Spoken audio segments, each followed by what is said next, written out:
Welcome back, everyone. What's up? So, Apple has done it again. Every single year, they stand on stage and tell us that this is the best iPhone they've ever made. And every single year, we gotta ask ourselves, is it actually true? Or is Apple just really, really good at marketing? Today, we're going deep on the iPhone 17 Pro Max. I've been using this thing as my daily driver, and I've got thoughts. Some of them are great, and some of them are, let's say, interesting. By the end of this video, you'll know exactly whether this phone deserves a spot in your pocket or your money is better spent elsewhere. Let's get into it. So let's start with what you'll notice immediately, the design. And this year, it's actually a real change, not just Apple moving a camera a millimeter to the left.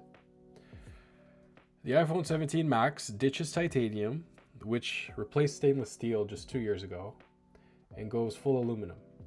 Specifically a heat-forged aluminum unibody, meaning the frame and the back are essentially one continuous piece of metal, only interrupted by a small glass section for wireless charging. In the hand, it feels incredibly cohesive. Where the 16 Pro Max had a noticeable transition between the titanium sides and the glass back, this thing feels seamless.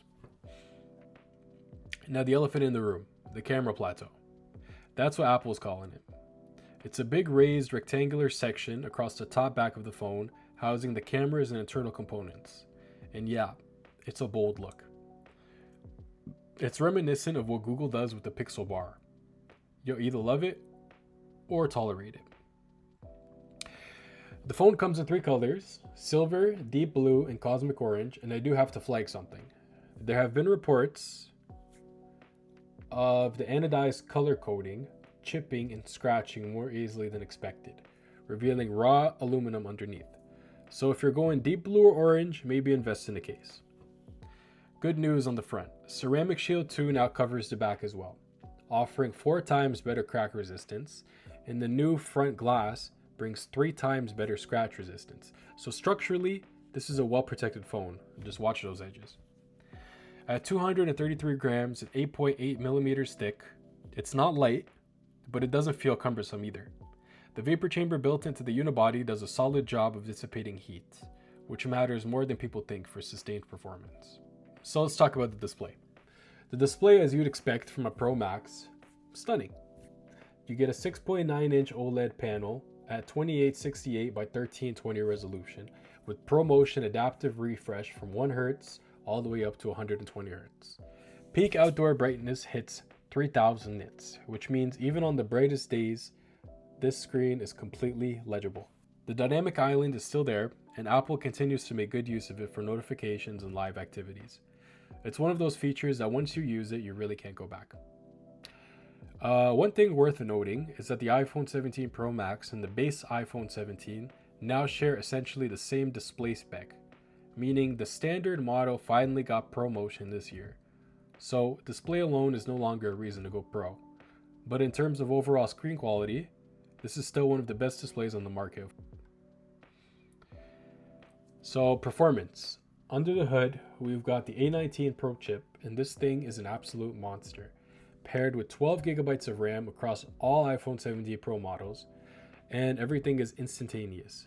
App launches, multitasking, switching between heavy apps, it's all buttery smooth. The vapor chamber means the chip can sustain that performance for longer without thermal throttling.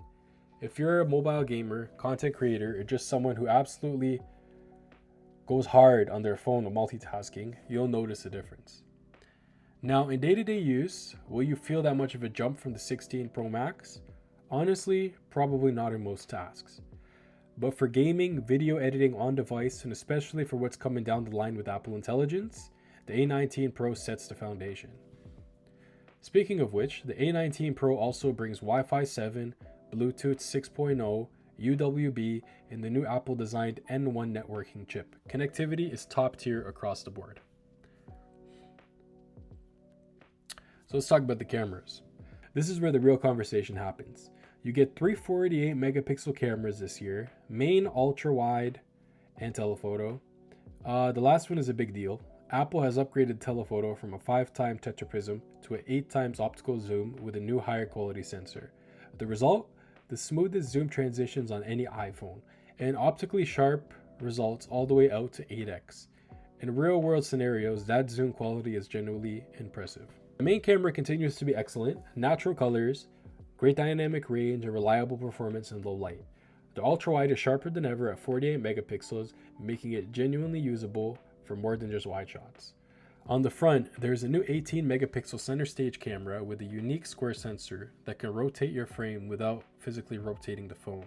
It also enables dual capture, simultaneously recording with both the front and rear cameras. Content creators are going to love that. Me personally, I do too. For video, this is the first iPhone to support ProRes RAW, an industry first that basically means Hollywood level footage control right from your pocket. You also get Apple Log 2, broadcast frame rates, and Genlock support for synchronizing with professional production equipment. One note of caution though, Apple dropped night portrait mode this generation. It was available on Pros going back to iPhone 12 and it's gone here. This is an odd step backward that some users would genuinely miss. Overall, camera verdict, still best in class for most use cases, with the telephoto being this year's standout upgrade. Battery life. This is one of the strongest upgrades of the iPhone 17 Pro Max, and it might be the most underrated upgrade. Apple has fitted a 5088 milliamp cell, bigger than before, and the efficiency improves from the A19 Pro, meaning you're getting genuinely excellent real-world battery life. We're talking a full day of heavy use, comfortably. On lighter days, a day and a half on a single charge is achievable. Apple quotes up to 38 hours of video playback, which sure, nobody is doing, but the real-world numbers are genuinely impressive. Netbook Check called it record-setting battery life for an iPhone, and I'd agree. Coming from a 16 Pro Max, you will notice the improvement. Charging is faster too, with support for the new 40-watt AVS charging protocol. So here's the catch.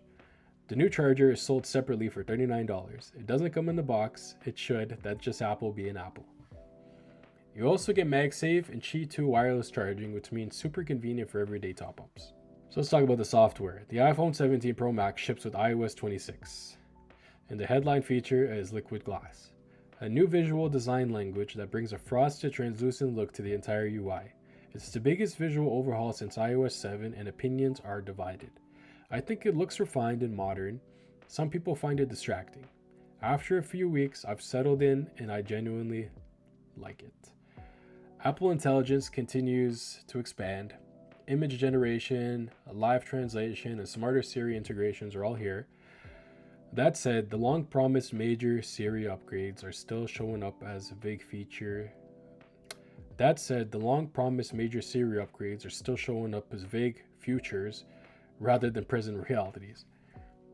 On the positive side, iOS remains the most polished mobile OS for day-to-day use, and with the EU mandating at least 5 years of security update post-sale. So you're looking at a device that'll be well supported into the 2030s. Price and value. Alright, so let's talk money, because this is where things get real. The iPhone 17 Pro Max starts at around $1199 USD for 256 gigabytes, with options going all the way up to 2 terabytes. And yes, a 2 terabyte iPhone is a thing now. Is it worth it? Here's my honest opinion.